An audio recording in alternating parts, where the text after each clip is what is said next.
Good evening. I'm Gina Roberts, Voter Education Director for the Citizens Clean Elections Commission. As the state's only nonpartisan voter education agency, Clean Elections is proud to sponsor these debates. Our mission is to ensure that you have the opportunity to hear directly from the candidates, ask questions about the issues that impact your life, and head to the polls with confidence. To make sure your voice is heard, please keep these upcoming deadlines in mind. June 22nd is the voter registration deadline, June 24th, early voting begins, and July 21st is primary election day.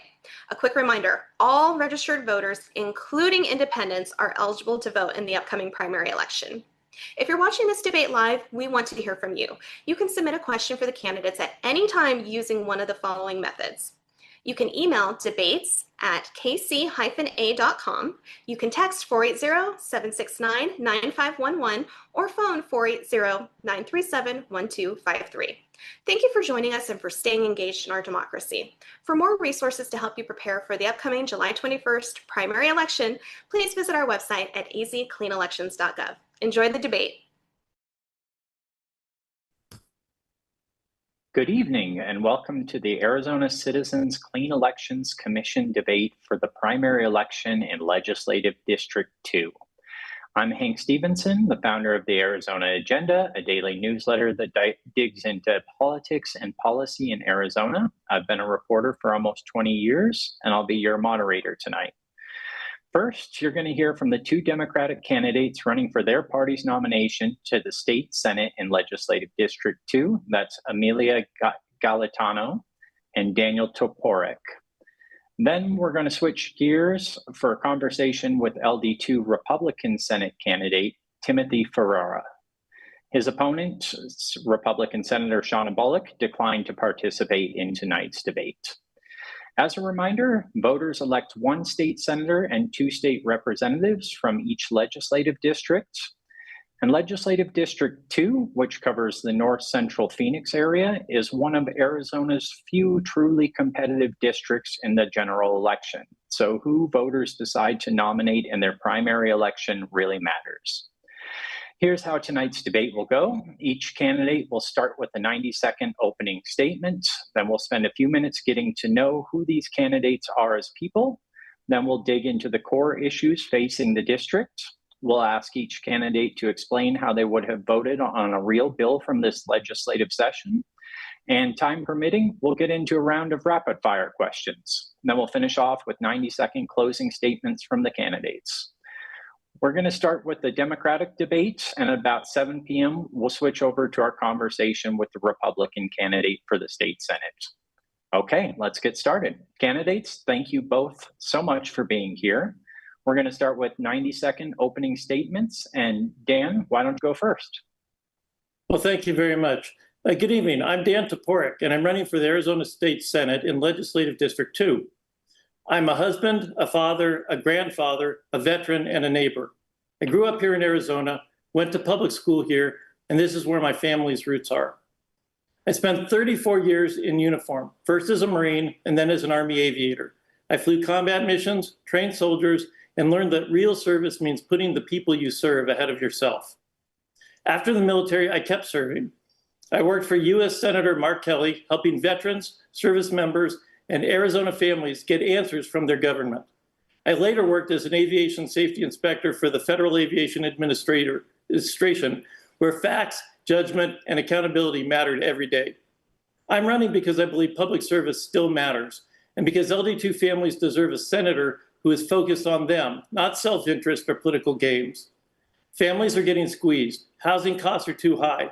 Groceries cost too much. Utilities are skyrocketing. Healthcare costs are out of control, and our public schools need real support. After knocking doors across this district, I've seen how my background connects with voters. They know I spent my life serving, taking responsibility, and showing up for people who are counting on me. That's why I'm running, to serve LD2 with the same commitment that I serve this country, and to flip this seat so we can actually address the problems facing our families. I'm asking for your vote so we can fix our issues together. Thank you. Thank you, Dan.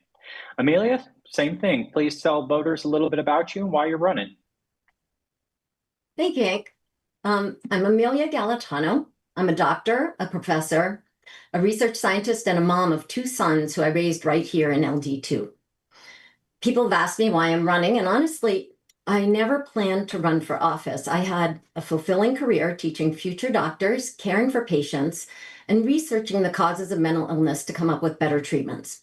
For 9 years, I took care of veterans suffering from PTSD at the VA hospital here in Phoenix. My job wasn't to talk about problems, my job was to solve them. But these days, when I knock on doors, I hear the same thing over and over again. People are worried. They can't afford groceries. They can't afford healthcare. They can't afford housing.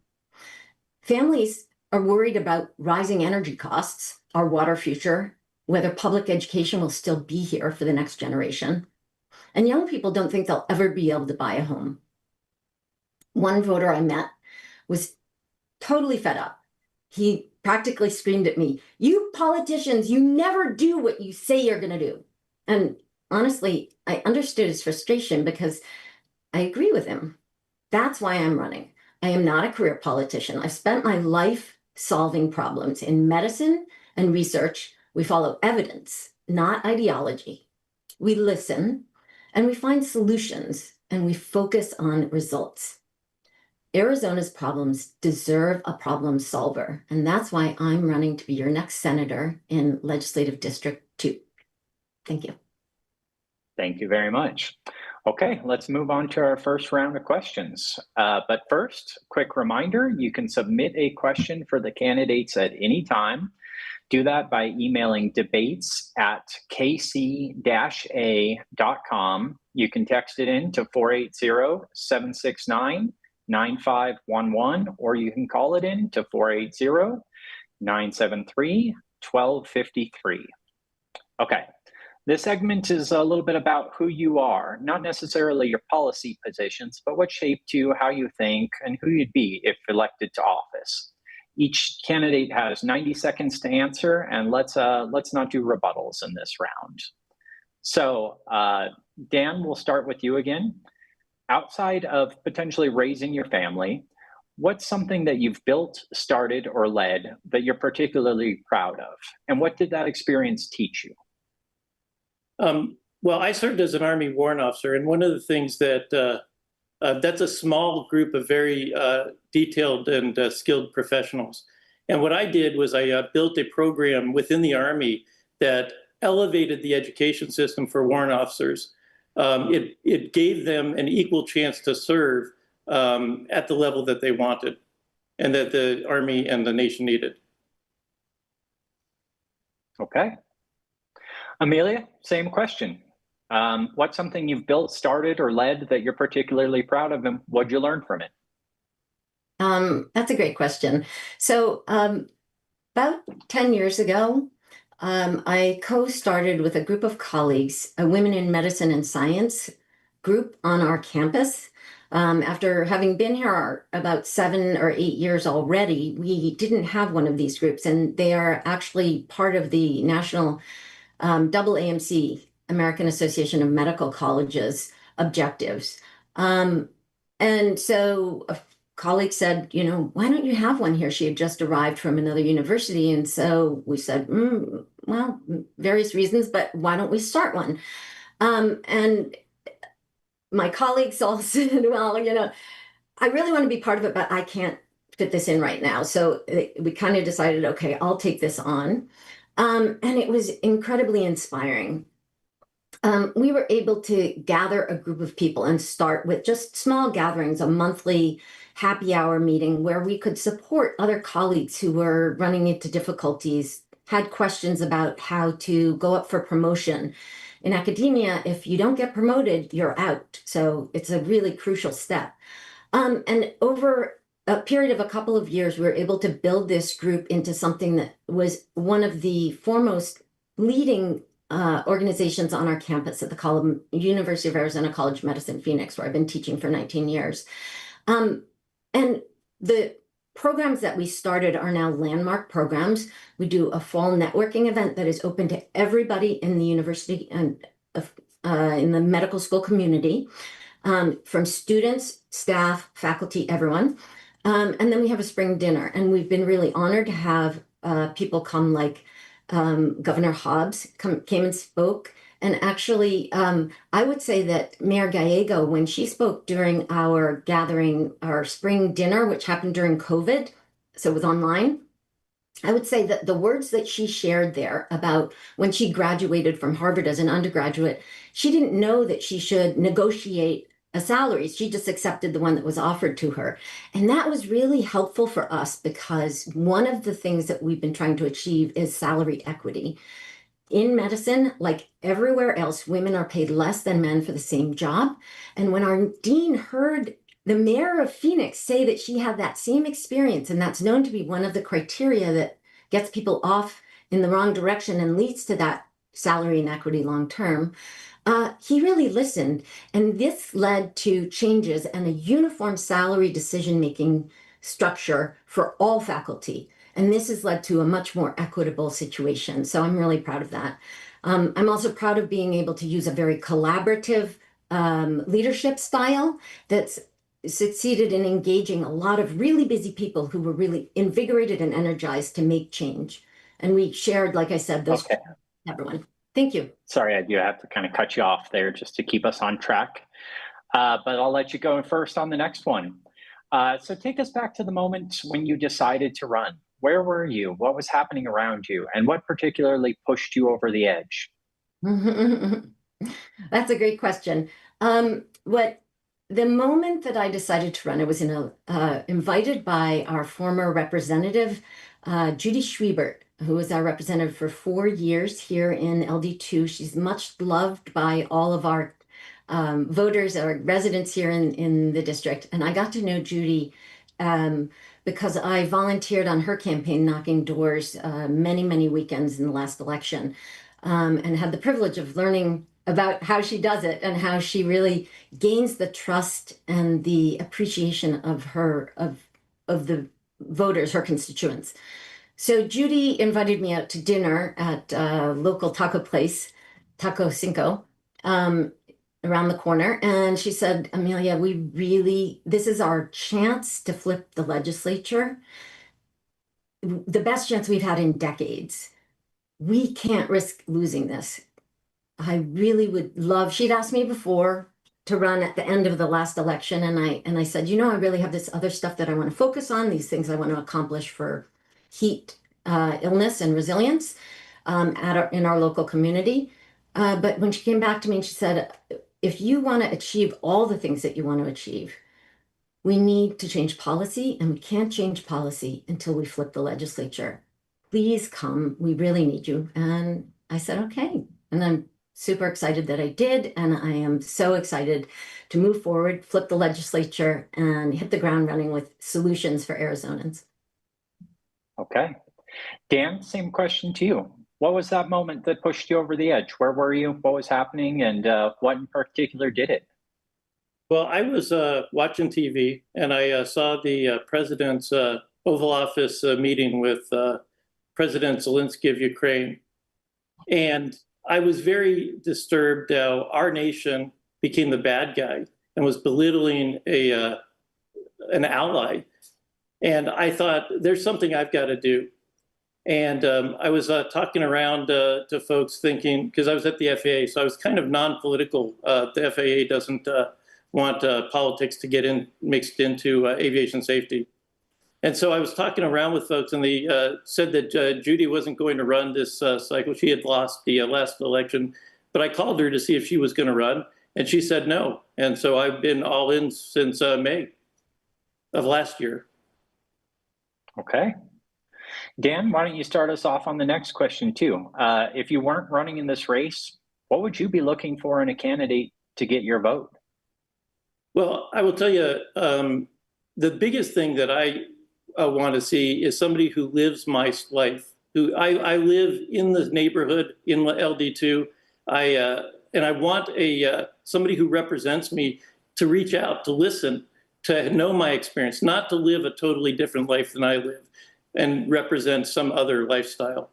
And so I really want somebody I can trust. Okay. And Amelia, same question to you. What would you be looking for in a candidate if you weren't going to vote for yourself? Yeah, I agree with Dan about listening. I think that that's a really critical feature And as a doctor and actually a psychiatrist, I am well trained in listening. And I believe that that's what voters want. They don't want you talking about yourself. They want to hear, they want to understand, know that you hear them and understand their concerns. And they also want to see that you can get things done. I had a voter in my knocking on doors recently in my district who she actually came followed us down the road after we left a flyer on her door, and she said, I will work for you, I will vote for you, I will volunteer for you, but if you don't make changes, that's it, you get one shot and then you're out. And I agree with her. People want action. They are tired of seeing the politicians go in and then not seeing results. So I think people need somebody who will listen to their concerns, who will uh, already has ideas and a plan so they can hit the ground running with solutions. And they want that action. They want to see results. Okay. Well, thank you both for that chance to get to know you. Now let's turn to the issues that voters care about most in this district. Here's a format. I'll ask a question. Each of you gets about 90 seconds to respond. After both of you have answered, I'll open up a rebuttal window. You can respond to something the other candidate said or add to your own answer. And I may ask some follow-up questions. So first question, we'll have you go first on this one, Dan. Funding a real teacher raise means finding hundreds of millions of dollars. Simply put, where would you find the money? The easiest answer right now is to look at the ESA program. Right now, there's a lack of oversight and a lack of accountability, and about $1 billion bill that the taxpayers are paying. That's an easy source right now to look at, to get accountability, transparency, and to put that money into classrooms there where it can do its best. Okay. Amelia, same question to you. Yeah, I agree with Dan. I mean, it's outrageous what's been happening. We've seen over $1 billion a year taken out of taxpayer money, taxpayer funds that are supposed to go to children to educate them. That's an easy answer because the numbers you're asking for are just a fraction of that. So I've been proud to carry the Protect Education ballot initiative with me. All of my team does when we knock on doors and canvass for people. And we've gotten lots of signatures, and we're pretty excited that it looks like it's going to be on the ballot for voters to make the decision on whether they really want to see their taxpayer money going for things like luxury vacations and diamond jewelry, or whether they want that to go to enhancing teachers' salaries, educators' salaries broadly, improving our schools from being 49th out of 50th in the amount of spending that we have on students, that we spend on students, and really addressing the problems, giving our students a fair chance. And the other really important factor is not only of course, we all want our children to succeed, I hope, but their success is also an economic issue. We can't attract good businesses to Arizona if we don't have an educated workforce. So we need to support our teachers. They need to be able to earn a living wage, and they do a really important job here. Nobody's more important than our kids. Dan, any follow-up? No, I agree. It's not just teachers. Teachers have been underpaid, but our facilities are under disrepair, and all of the people who support academia in public school have been facing lower salaries than they need. Okay. Amelia, why don't you go first on this next one here? Arizona has a housing crisis. I want to ask kind of a two-parter here. What's your diagnosis for who or what is primarily to blame for this problem? And what's the first bill you'd push to address it? I was wondering if I could have a rebuttal to the other one. Fire away. Okay, thanks. What I wanted to add was that as a medical school professor, the reason I came to to Arizona 19 years ago was to start a new college of medicine, the first one in Phoenix, the first MD granting medical school in Phoenix. And the reason was we needed more physicians because we have a shortage here. And one of the things that has been a major focus of mine is how can we, the best way to get more physicians that'll stay here and go to the communities that we serve that need us is to grow those physicians from the communities that they started in. To do that, we must have a highly functioning, really solid education program, K through 12. And so we at the College of Medicine have started many programs. We started, my colleagues and I, a high school internship program to give kids who may not have access to an opportunity to try their hand at research and learn about it. We gave them that opportunity. So I just want to underscore that the pipeline is really important. K through 12 education is crucial if we want to educate students who will succeed in our state universities and our medical school, because they're the ones who will make the doctors that will stay here and serve Arizonans. Okay. So back to housing. We got a housing crisis. Who or what is primarily to blame for this? And what bill would you push in particular to address it? Thank you, Hank. Amelia? Yep. I agree with you. Homes are for families, not for corporations. We do have a housing crisis here. Housing is actually one of the top 3 concerns of Arizonans. And that's because we have record levels of housing insecurity. More than half of 18 to 24-year-olds are moving in with their parents because they can't afford to live on their own. The fastest growing unsheltered population in our state are the elderly and people with families. And 50% of renters are rent burdened, which means that more than 30% of their take-home pay goes to rent. The average age of a homeowner in Arizona is now 40 years old, a first-time homeowner, that is. And this is exacerbated by large corporations that are buying up supply. Arizona is among the top 10 states where corporate ownership of single-family homes has increased over the last 5 years. And in 2025, institutional investors bought 7.5% of all homes purchased. And the median cost of homes has now gone from $267,000 in 2018 to $415,000 in 2024. It's just crazy. It's unaffordable. So I will be part of a coalition to support the Stop Corporate Home Buyers Act. And I'd also support the Housing for Arizonans First Act. By limiting the amount of homes a corporation can buy and creating waiting periods on corporations, we give families a chance of home ownership that's unavailable under the current majority-controlled legislature. Okay. Same question to you, Dan. Who or what is primarily to blame for this problem? And what would you do to address it? Well, the reason we have a housing shortage is because not enough houses are being built.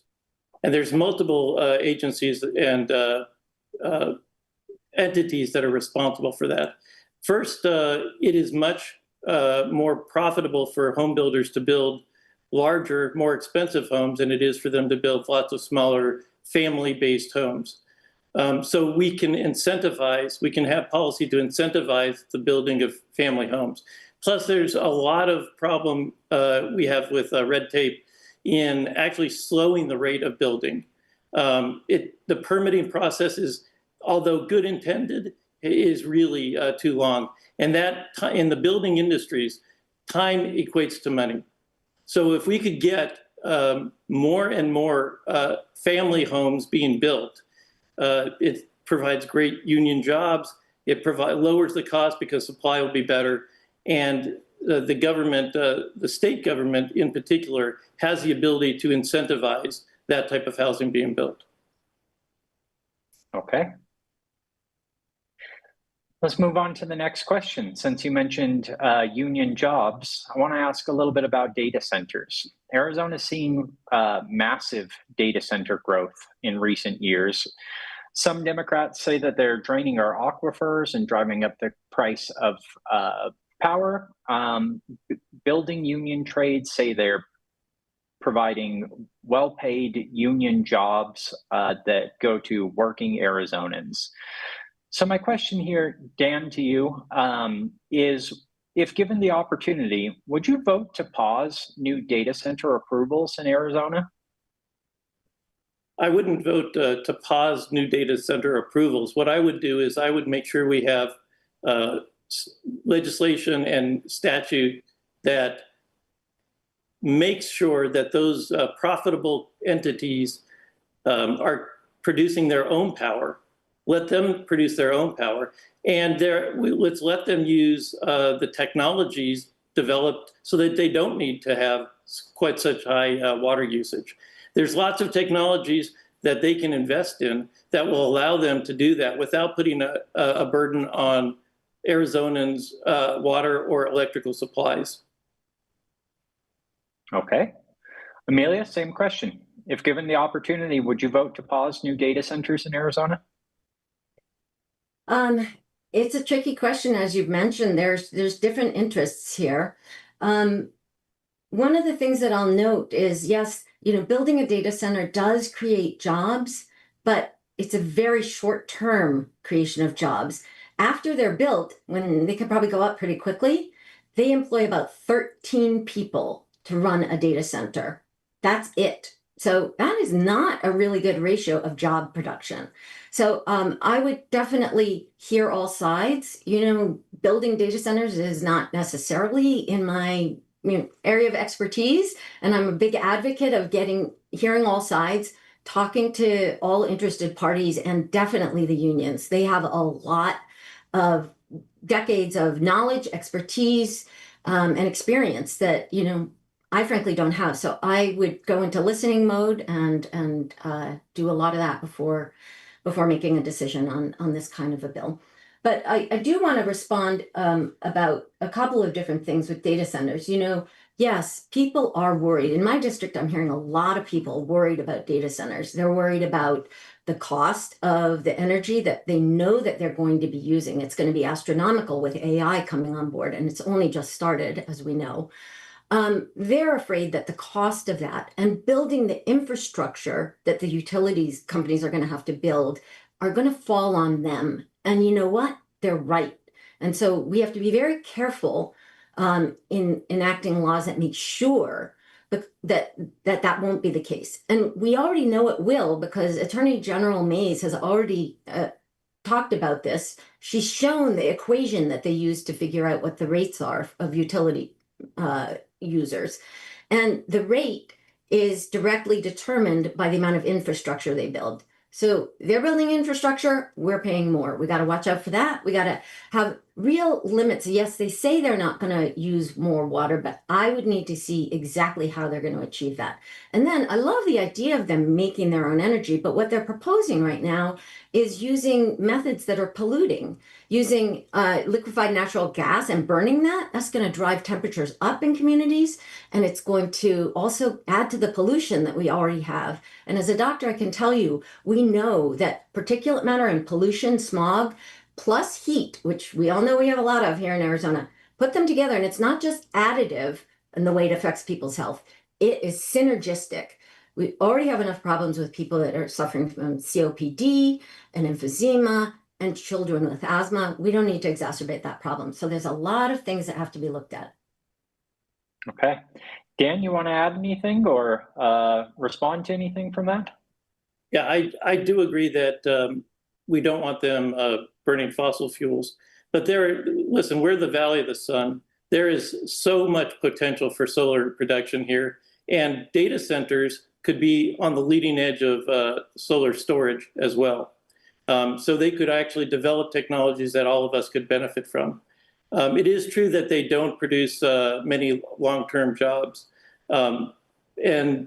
but they do produce quite a bit of value for everybody, and that's why they're profitable. And that's why we need to stop incentivizing their build. They're a profitable industry, and our valley offers them such great opportunities and some of the environment that they need that we don't need to incentivize them anymore.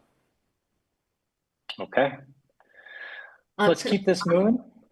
Let's keep this moving. I think we already basically did 2 rebuttals in that round, or add-ons. I want to talk a little bit about water.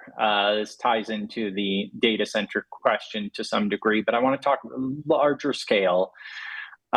Would you guys vote to impose mandatory water restrictions on Arizona households? Things like lawn watering limits or per person usage caps, or even higher prices for heavy users, residential users? Even if that meant things like your constituents would have to rip out landscaping that they've had for maybe decades. And Amelia, kick us off on this one. Thanks, Hank. Yeah, water is one of our biggest challenges here in Arizona, and we can't afford to get it wrong. So Arizona has, the two biggest sources of water are the Colorado River and the groundwater aquifers, and both of them are at risk. So I think it's a really important question. But, there's a lot of different users of water, and I think that we should not start threatening homeowners and residents with cutting off their water and telling them they can't have a pool. One of the wonderful things about living in Arizona is that we can be outside and swim and use our pools, a huge percentage of the year. And we frankly need it to cool off. 72% of our water is used by agriculture, and that's important, but there's a lot that we can do to make that much more efficient. We could decrease that by about 20% with specific measures that can help. So I think the answer to the question about water usage is, the old adage of reduce, reuse, and recycle. And so these are the ways that I think that we should be looking first to address our water problem, not threaten to take things away from our local residents. Okay. Dan, same question. Should we have all these yards, these grassy yards in Arizona? I will tell you that residential water use, like Amelia said, is a very, very small fraction of the actual use of water in the state. And so I believe that the best gains in water policy would be to address the largest users first. Then we can look at, once the largest water users have made their operations much more efficient, then we can talk about the smaller users. Okay. May I add something real quick? Sure, go ahead. No, I'm a big advocate of the carrot and not the stick. So, the city of Phoenix has a wonderful program now where they're paying people to remove their lawn voluntarily. So if people do elect to use more desert scaping, you should incentivize that. But punishment is, I don't think we're there yet. It's not the way to go. Thanks. Okay, cool. I want to ask you about the Governor Katie Hobbs. She has cut a lot of deals with the Republican legislature on everything from housing, the budget, water. I'd like to ask each of you to name one area where you think she gave up too much and tell us what you'd push her to hold the line on next time. And I think we started with Amelia last time. So Dan, why don't you take this one? Well, I'm not so sure that she has given up too much. I think she governs in a state where she represents the total electorate, and I don't see areas where she's actually gone too far. Okay, nice and easy. Amelia? I agree with Dan that Governor Hobbs has been doing a great job. She performs this really essential service to all Arizonans by being the backstop to some really outlandish bills that would really harm Arizonans. So I really greatly appreciate her work in that department. It would have been nice if we could have renewed Prop 123 for education. That worries me. But she's doing a great job. Okay. Yeah, let's keep this moving. I want to move on to the explain your vote section of this debate. Before tonight's debate, each of you got 3 actual bills from this legislative session. I've just pulled out one that I'd like to ask you about tonight. So I'll read a short summary of the bill and take about a minute to tell voters 2 things. 1, how you would have voted, and 2, why. The bill that I'd like to talk about is legislative pay raises. You're both running for the legislature, which, for a little bit of context for viewers who don't know, our lawmakers earn a base salary of about $24,000 a year. Now that gets, added to by mileage and per diem pay, but especially for lawmakers in Maricopa County, it's still a pretty low pay rate. So the bill that I'd like to ask you about is SCR 1020. And this bill would require annual increases to state legislators' salary based on inflation, and it would nix the requirement that voters approve pay raises for our lawmakers. And a little bit more context, the legislature has asked for pay raises probably a dozen times in the last 20 years, and the voters have always said no. So, Dan, why don't you go first and tell us how you'd vote on this and why?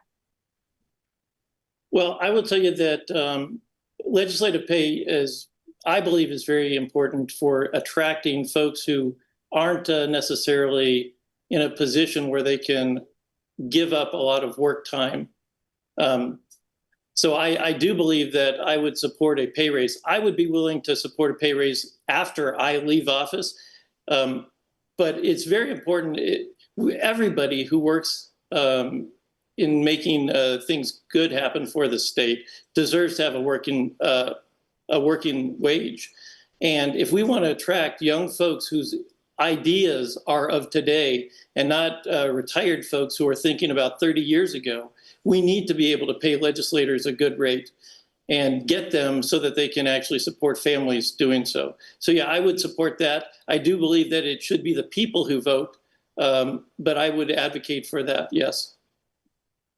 Okay, Amelia, same question. SCR 1020.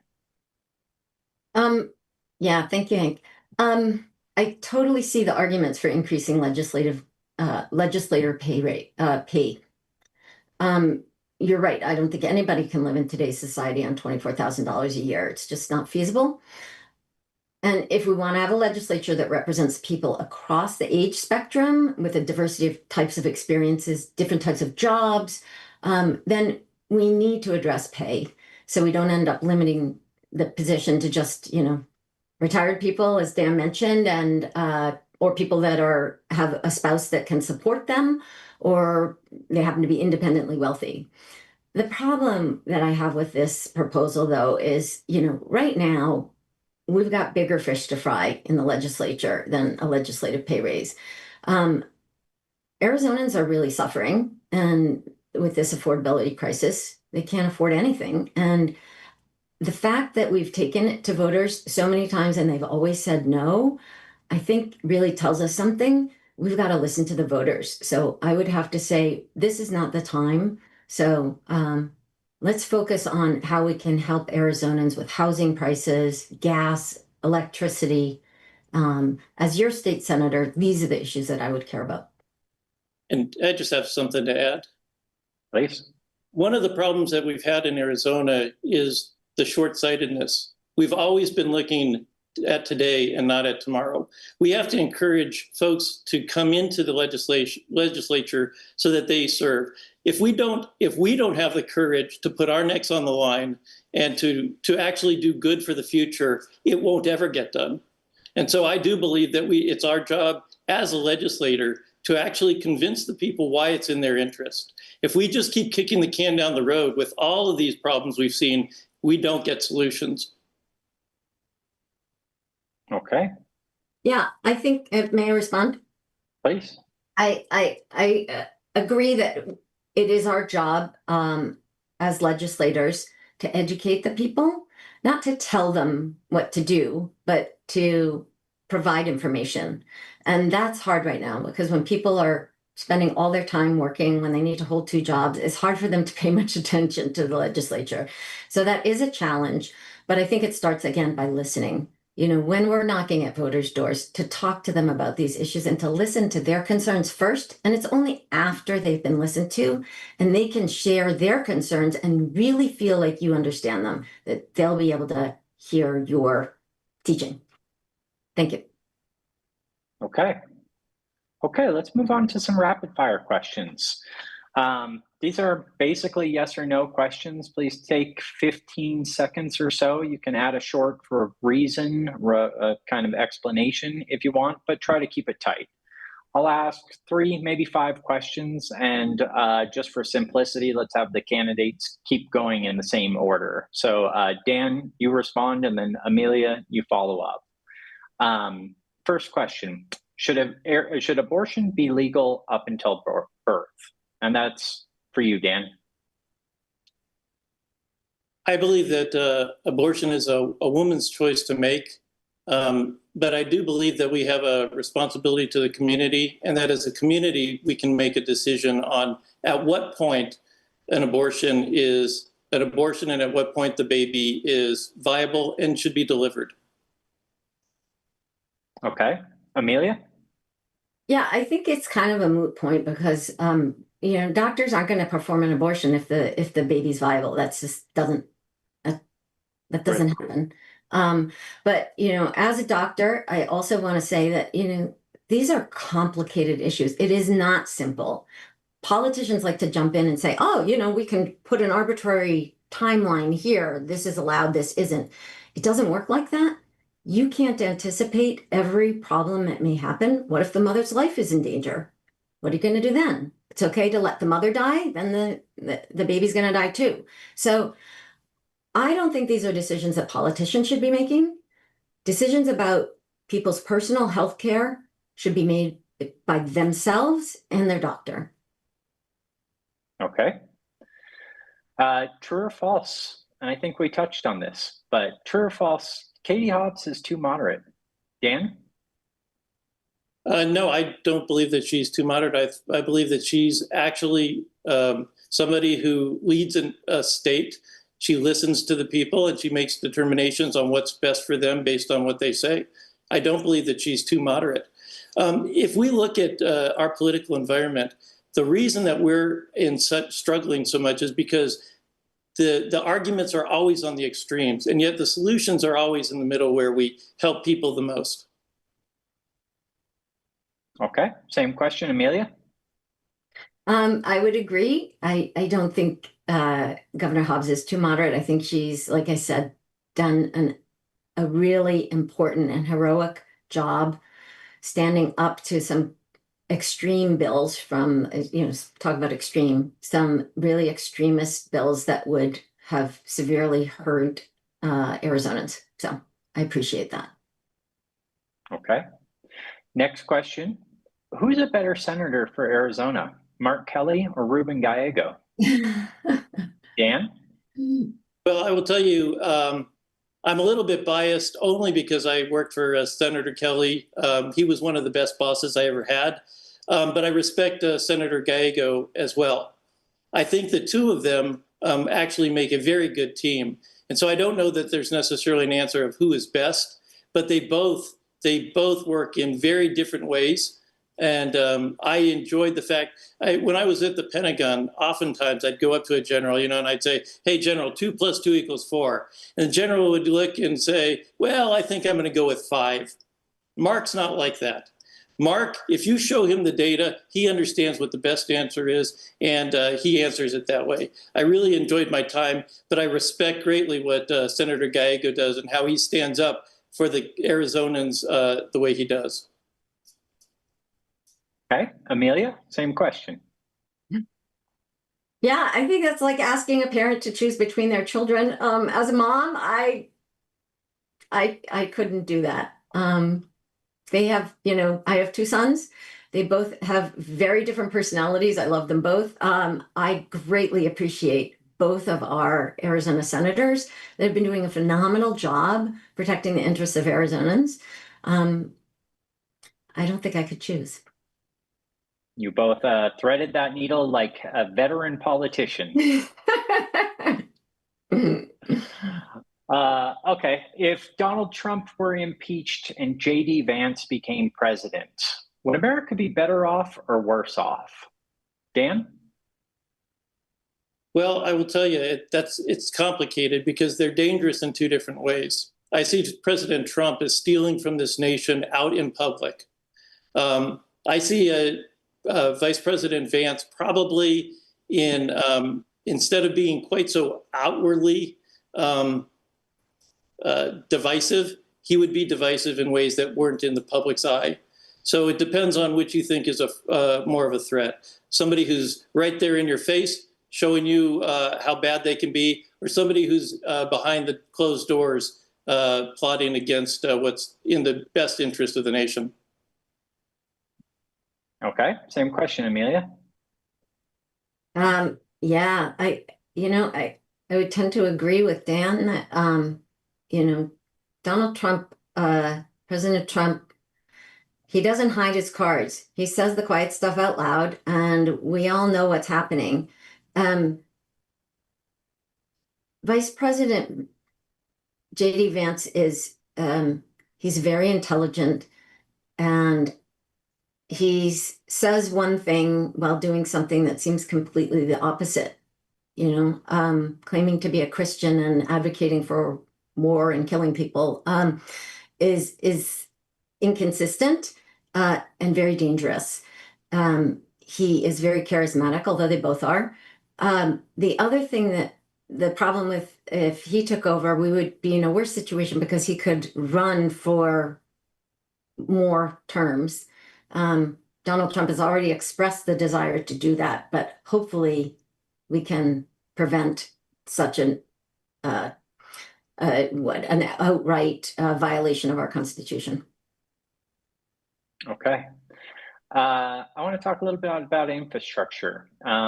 Name a road, bridge, intersection, piece of infrastructure in your district that has been broken for too long and that you would seek state funding for repairs.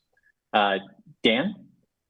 Well, I will tell you that if you have seen the construction and road construction that's going out through LD2, I will tell you that there are roads and things being, one of the problems is how we plan. We plan for a one-year budget instead of planning out further out. So we see a road being built to repair the sewers, then they put in a new road, and then the next year they pull it up because they had to replace some of the electrical wires that go underneath. And we see this constant turmoil instead of long-range plans. So I would tell you that in LD2, I would definitely say that roads need to be taken care of in a better fashion. Any particular road you hit on your daily commute?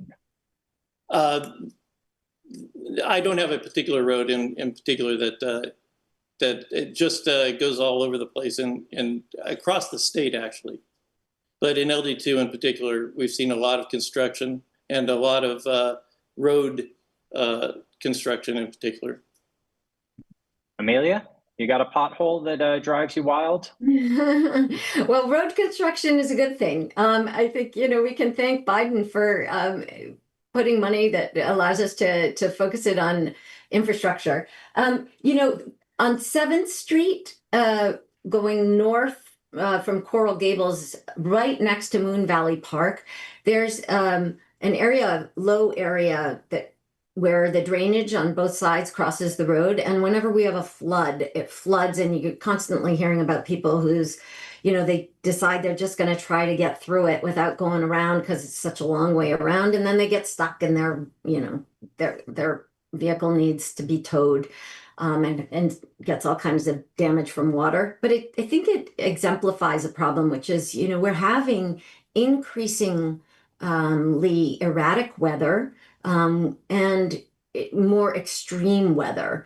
And flooding has become even more of a problem here in Arizona. We don't have our normal monsoons anymore, although it looks like today there was almost one. And I think that we need to address these problems. And it also, we need to make sure that water, when it does fall and it accumulates very rapidly, that we can funnel that to reclaim groundwater, to put that back in where it's not going to be washed away, but we need to make sure that we use that. So I think that's a really great starter place project. Okay. Last question in this round. How long have you been in Arizona? If not your entire life, tell us what brought you here. And if your entire life, where'd you go to high school? And Dan, start us off again, if you would. Okay. Well, I was, my father was a soldier. And so I was actually born in the state of New York. But he came off of active duty in 1972. And since then, Arizona's been my home. I grew up here actually in the north central part of Phoenix. This is where my family grew up, and this is where I went to grade school, and this is where I went to high school. I went to Moon Valley High School, where I graduated. Okay, go Moon Valley. Go Rockets. Amelia? I didn't know. Amelia, same question. Okay, so I came here in 2007, 19 years ago, as part of the starting faculty, right before we had our first class of medical students start at the University of Arizona College of Medicine, Phoenix. And we started that College of Medicine because at the time, Phoenix was the 5th largest city in the country and didn't have an MD granting medical school. And we needed more doctors here in Arizona. So to meet our shortage and healthcare needs. And so I've been training future doctors ever since. I raised my 2 boys were in starting kindergarten and starting 3rd grade when I moved here, and they went to Lookout Mountain Elementary School, and they grew up here. Okay, cool. Thank you so much. That's our last round of questions, and let's move on to opening statement or closing statements. Take about 90 seconds to give the voters your final pitch. Dan, you opened, so why don't you go first, and we'll give Amelia the last word here. Okay. Well, tonight I want to end with what this race is really about. The top concerns I hear from families in LD2 are the same concerns voters are raising across Arizona. Housing costs are too high, grocery costs too much, utilities cost too much, healthcare costs too much. Our public schools need support, and people want voting rights protected, honest government, and a real plan for Arizona's water future. But we'll not be able to address these problems if we keep sending Republicans back to control the Arizona Senate. And that's what that's what's at stake in this race.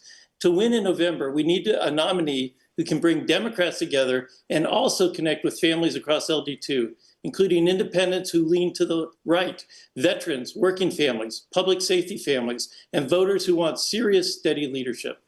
I respect my primary challenger, and I respect anyone who cared for veterans. But my life has been built around service. I spent 34 years in uniform. I've led under pressure.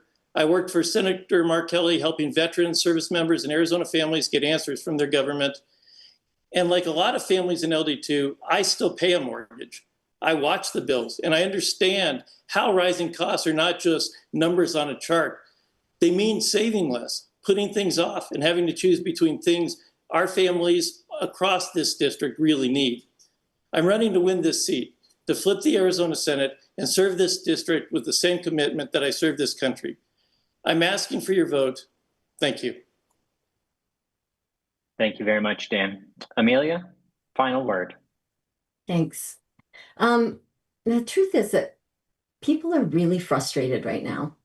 Like Brian that I told you about in the beginning, in the opening statement, who really wants the legislators that he elects to do something. Like Sue, who said, I'll give you one chance. If you don't do it, you're out. People are really suffering with problems, and they want to know that their legislators are going to listen and understand them. I was a single mom raising my 2 boys here, so I understand what it means to stretch a dollar. Medical costs, I was lucky. When I was diagnosed with breast cancer, when my kids, before we moved here 20 years ago, I was lucky that I had insurance. So I understand what people are going through, and I'm trained in listening. That's been my whole career. So what I hear is that people want common sense solutions to the challenges that they're facing every day. And Arizonans face serious challenge. But the good news is that many of these challenges have solutions. But we don't have time to waste. Voters want a senator with the experience and the know-how to hit the ground running and start solving problems day one. I've spent my life solving problems, and that's exactly how I'll serve as your senator from LD2. I'd be honored to earn your vote. Thank you.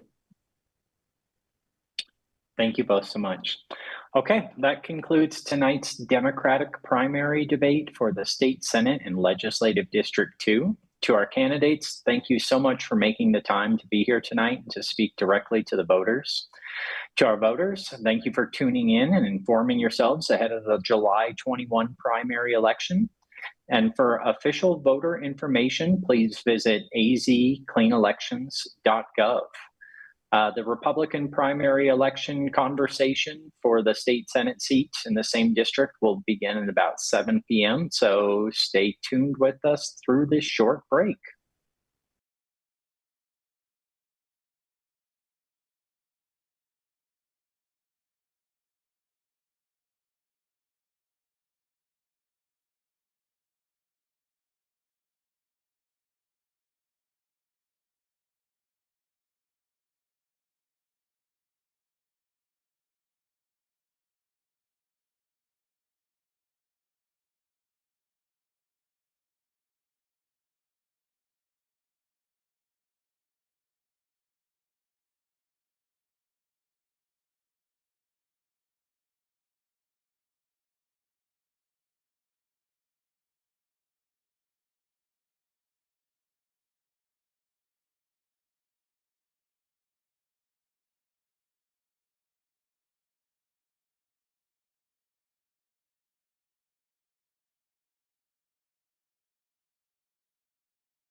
Good evening and welcome back to the Arizona Citizens Clean Elections Commission debate for Legislative District 2, this time the Republican primary. I'm Hank Stevenson, editor of the Arizona Agenda, and I'll be your moderator tonight.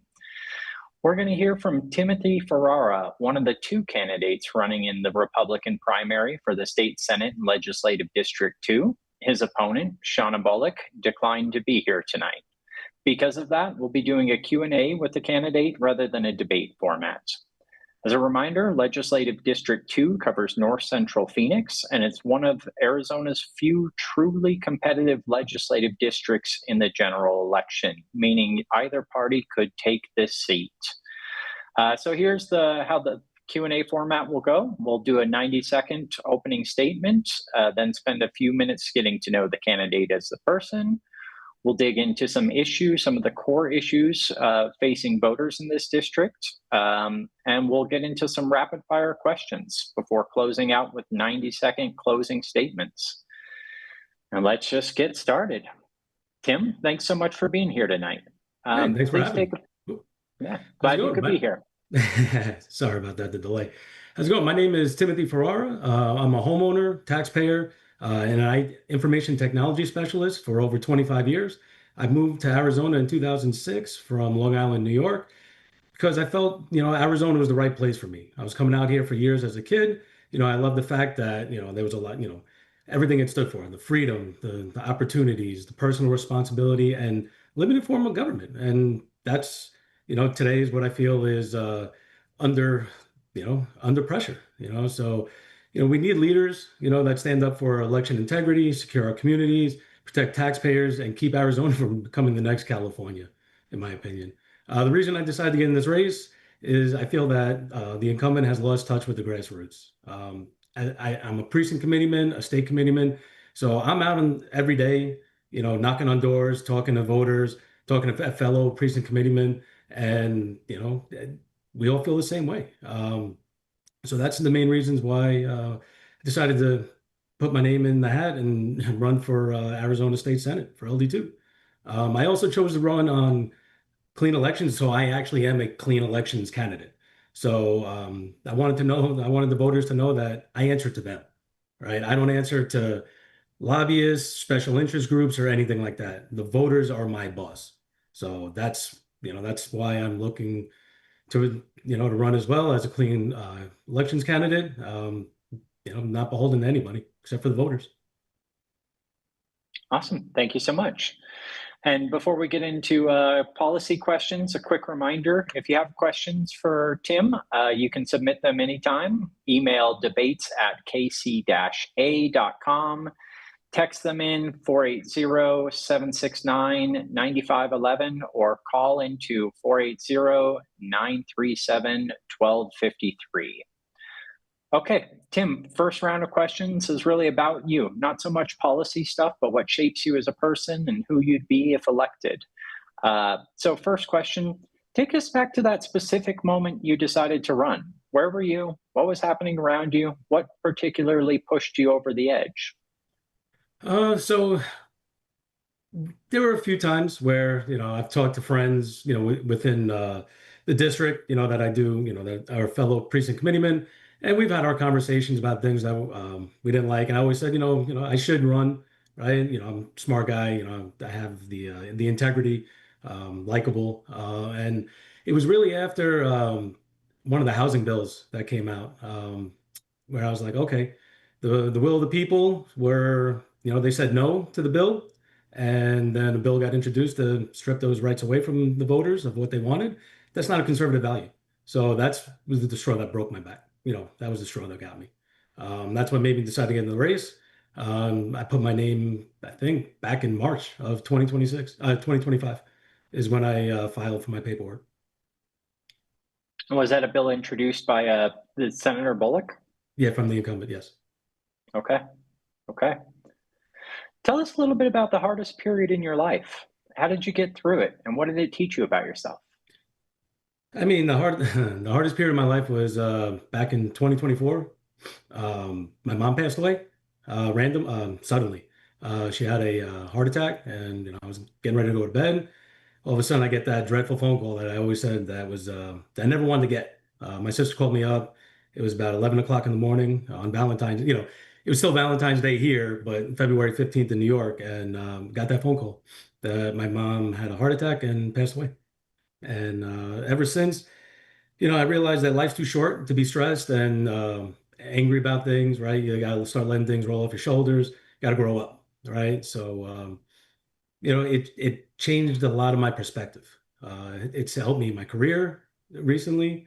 It's helped me in my personal life, where it's just you understand that there's more to life than just going to work every day, and just you want to have more of a fulfilling life. Very sorry to hear that, but good lesson to take from it. I want to ask you too, that a member of the Democratic Party, either here locally or nationally, that you respect, and what specifically do you respect about that person? I mean, they've lost their way. A lot of Democrats have lost their way, and the moderates that you could have any respect for, they're all, going further left. So, I, don't really, from a political standpoint, I'm not really any. Nobody comes to mind. No. Okay. If you weren't running in this race, what would you be looking for in a candidate in order to earn your vote? Somebody that really takes election integrity seriously. A lot of the bills that have been proposed and passed are really good, but we can go further. And not everybody likes to push the envelope. A lot of the LD2 voters, they do want one day, one vote, get rid of the voting machines, all that. I'm a big advocate of that. I know it can't happen overnight, but there's other ways to secure the elections. So that's a big one. Securing our communities, right? I know affordability is a big one, but we do have a mess. There's been an influx of legal immigration, right? So into the state over the last 4 years through very bad border policies, from 21 to 24. So, we gotta secure our streets, right? And things are getting out of control. A lot of homeless, a lot of fentanyl have been brought in here. I mean, there is a big drug and homeless pandemic in LD2. I mean, you can go on a lot of the corners, a lot of the bus stops, and you see them all there. So, a lot of that is from the pandemic and, a lot of the, illegal immigration into the state. Okay. I want to ask you, has there been a time in recent years that you've changed your mind on something political? And if so, walk us through that process. What changed your mind and what was the issue? When you're younger as a kid, growing up, the 2000 election, I was very into politics in high school. I did Model UN, things like that, paid attention, a lot of bills, everything going on. And after seeing that election, like you got dissuaded. You're like, my vote doesn't matter. And, from that point on, I always started paying attention. I always still paid attention, but I wasn't really big, that big into politics. It was more about, economy, things like that. And then you realize that it does go hand in hand, right? Bad policies can affect the economy. And then in 2008, when everything collapsed, I just moved to Arizona. I bought my house in 2007, right? So buying my house in 2007, 2008, the collapse happened. So I was a 24-year-old kid that just bought a brand new house. My house was upside down, bad policies, from both, from all ends, right? Overspending, and that really started waking you up like, okay, I have skin in the game now. So now I started really, really paying attention to, what the politicians were saying and what they stood for, and then started getting more engaged, started voting, got back into voting, and actually my vote does matter. Interesting. Okay. I want to move on to some kind of core policy issues. These are issues that Republican voters told us in a poll that matter most to them. Things like immigration. And I want to start this off by asking you mentioned, border security and immigration policy. Let's start broadly. What should Arizona's role in setting border security policies, immigration policies look like within the state legislature? So within the state legislature, I mean, I know with the latest budget, they did put money in to help, fund more border security, right? So, I mean, it's important, helping enforce the federal laws, right, that are on the books, right? Coming in the country is illegal, right? Regardless of anybody's stance, it is illegal. So, allowing our law officers to enforce those laws, that's important, right? And then, from if they're here, you got to get them off the programs. You have to get them off the social programs, right? And I mean, those programs are for citizens, not illegal citizens, right? There's a lot of waste, fraud, and abuse in that we've seen with a lot of illegal immigration coming to this country, particularly in the state.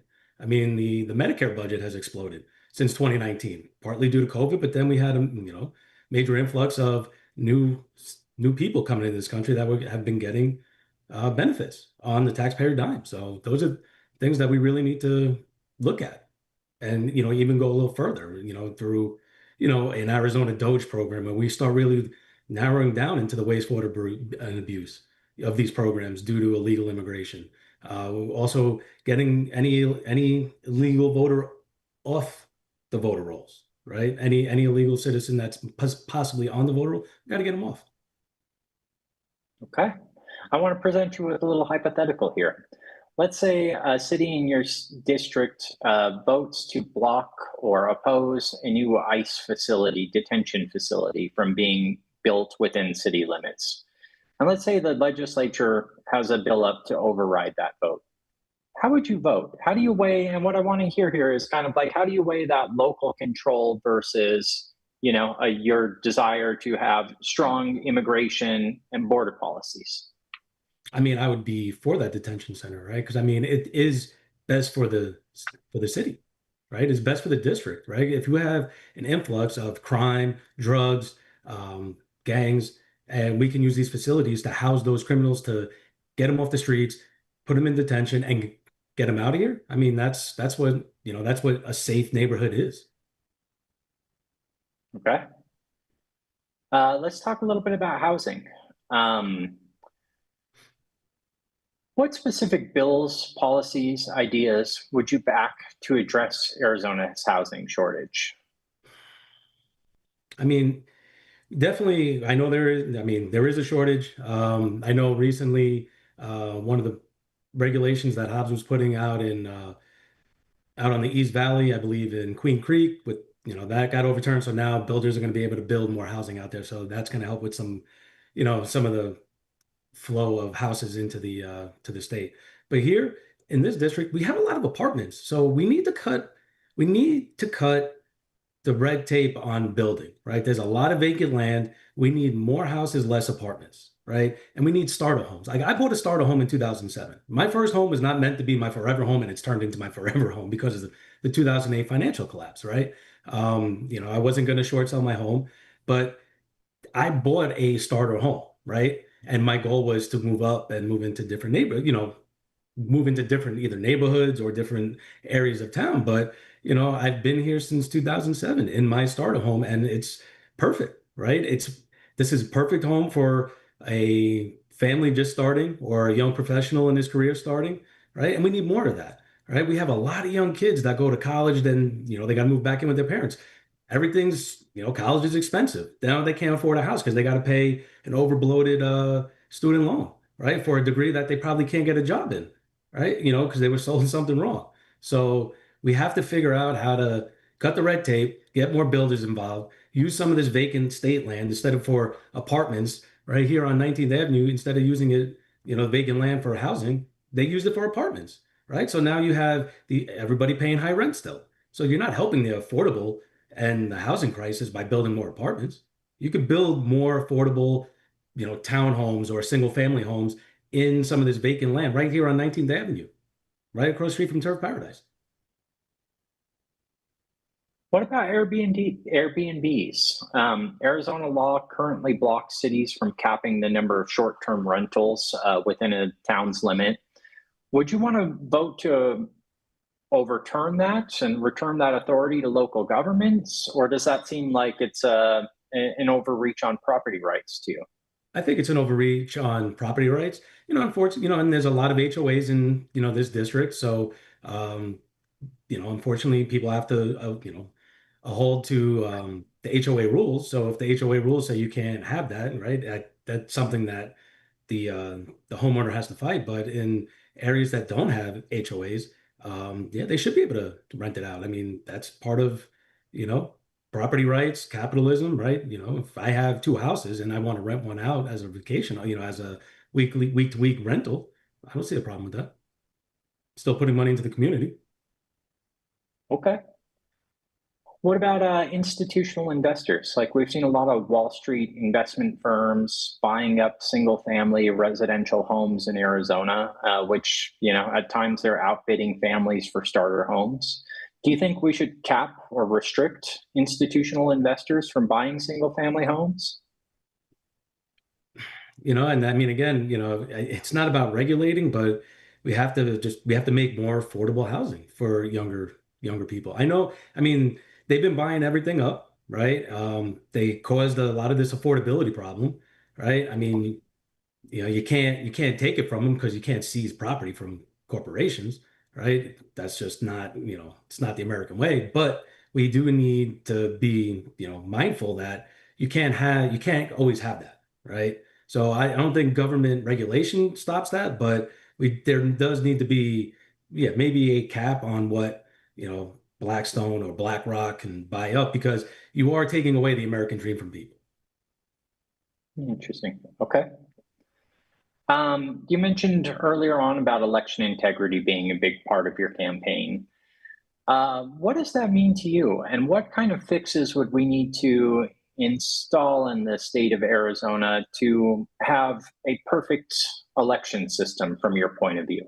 I mean, in a perfect world, one day, one vote, the way it used to be. And I know all the arguments. I used to actually run polling sites, so I understand that, you know, with the voting centers now being, you can vote anywhere in the valley, vote your district. So I get that, you know, one day, one vote is a lot harder these days. You know, I also am, you know, I do a lot of the hand counting for the AZGOP elections, whether they're at the state level, at the Maricopa level, or even at the district level. I am part of a hand counting team. So we have perfected this policy. So when they say it can't be done, you absolutely can do at least hand count votes at the precinct level on election night. Um, you know, as regards to early voting, I do vote early, but that's because it's just more convenient because election day, there's always issues with machines or ballots not being printed. I've been a poll worker and a poll inspector since 2022. So I've seen a lot of the issues. So I understand the frustration. Um, you know, from an early voting perspective, you need IDs for those ballots when you're dropping them off, right? I mean, you know, up until, you know, maybe recently, you didn't have to have ID to drop a mail-in ballot off at a polling site. You just, you know, you ask the question, you know, is it signed, dated, and is your telephone number on there just in case they need to reach out to you? And that's it. You weren't allowed to ask for ID or anything, and they just walked in. If they had 5 ballots, 10 ballots, you couldn't say anything to them. So by at least putting voter ID, which was in the last session, which got pulled out of one of the election integrity bills, that should be a requirement for at least mail-in ballots if you're going to keep them for early voting. Would you want to end mail-in voting? Would I want to end it? I mean, absentee voting, I mean, you still need absentee voting, right? Sure, I That's think part of the we can discount, you know, military ballots, Yeah. but let's say no excuse mail-in voting, the kind of mail-in voting that we have in Arizona, where, you know, 80% plus voters choose that. Would you want to do away with that? I mean, we have to secure it as best as we can, and that's with voter ID. I mean, like I said, I vote early myself, but I would rather see one day, one vote with paper ballots um, at the precinct level, right? And make election day a holiday. Everybody should be off. Nobody should be disenfranchised to vote, but everybody was able to vote before, you know, in person. So we've gotten accustomed to the convenience of, you know, voting um, early, you know, and it's 2 weeks. That's a long time. So was that yes? I mean, I hear like you know, you use early voting yourself, yet kind of talk about returning to a one day That's what I would voting rather system. prefer. I prefer to see that. But, you know, again, if the voters care more about early voting, I wouldn't disenfranchise the voters. If, you know, Republican voters wanted more early voting, I'm not going to say no, right? But I would work as much as I can to secure that, you know? Okay. I got to ask too, this has always fascinated me. You mentioned you've counted ballots at the AZGOP elections. The AZGOP often uses ranked choice voting in their leadership election system. What do you think about ranked choice voting? No. I mean, look at California. You know, you get those jungle primaries, it's horrible. Keep it within the party. Let the party decide. Should independent voters be allowed to choose a Republican or Democratic ballot as they do now? Or do you think it should be only registered Republicans voting in the Republican primaries and same for Democratic primaries? I prefer closed, right? Because there's no shenanigans with that, right? Because you can have somebody switch from being, we've seen it in the past where, people want to get somebody out, they'll switch parties for the primary, help get that person out, switch back, and now you use that vote. But an independent vote is very important, right? Because they do make up one of the largest voting blocks. So, to completely, shut them out, I mean, it's tough. But I mean, from a primary, I mean, it is a Republican voter, right? You are running in a Republican primary, so you should be picking who you want to represent the Republican Party for that general. Okay. Let's talk a little bit about education, particularly education funding and Proposition 123.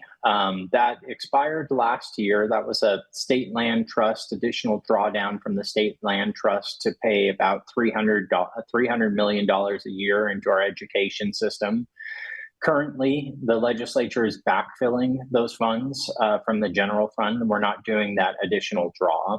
This is a policy that was, championed by Governor Doug Ducey, a Republican, back in his day. And yet Republicans at the state capitol have not really wanted to renew this funding source for education. Where do you stand on this, Tim? Should we send Prop 123 back to the ballot? I don't think we should. We spend a lot of money on education in this. I mean, I know we're 49th. We spend about $15,000 per child. But we have to then look at how much administrative costs, at the school level. There's a lot of administrators in the schools. So we could probably have more teachers getting paid better salaries and doing better for the children, have smaller class sizes, if maybe we cut some of that administrative cost that we have in these districts, right? And you can have more teachers, less red tape, within the education system. So now you don't need to keep spending more and more on education, and the scores keep going nowhere.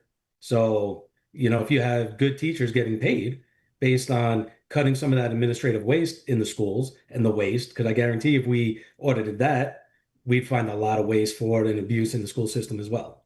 So I believe there's plenty of money that could be used for education to make education better in the state without having to release more money. How much do you think a starting teacher should make? Like, what's a reasonable salary for a brand new teacher, fresh out of college, but enough to keep them there? Well, unfortunately, a brand new teacher is not being paid a lot, and they have student loan debt well over $100,000 these days, which that shouldn't be. You shouldn't need a $100,000 salary to teach. You really shouldn't. You need a good education, but not one that's costing you over $100,000, and 7% interest on student loans sometimes, right? You'll never make that back as a teacher. So I do believe teachers do deserve a fair wage, right? I mean, just like anything. I mean, a teacher deserves a fair wage, right? So if they're making an intro salary of 36,000, that's way too low. That's way too low. But I bet a lot of those administrators, a lot of those superintendents make $500,000. Why do they get paid $500,000? They could get paid a little less so the teachers get paid more. They're all about equity, so give it back to the teachers. Why do you think it has gotten so expensive to get even just a teaching degree at a state school in Arizona? Like, what do you blame for the rise in the enormous rise in tuition costs over the last 10, 20 years? I mean, to me, I mean, I went to college, I got a degree. It cost me less than 20, I think less than 30 grand for a 4-year degree in 2000, from 2003 to 2006. I think there's a lot of scamming in there.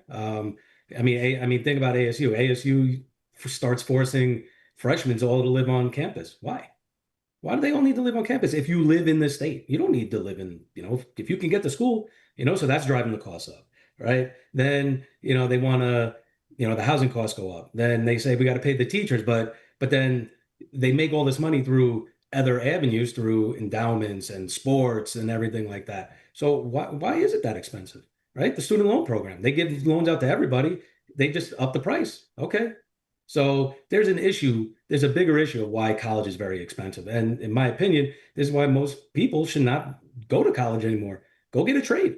Go get something that doesn't put you in debt. And then once you have your skill, you get your career and you want to move up into management or something like that where you need those degrees. Now you understand. They pry on kids. Get an 18-year-old kid, they don't know what they want.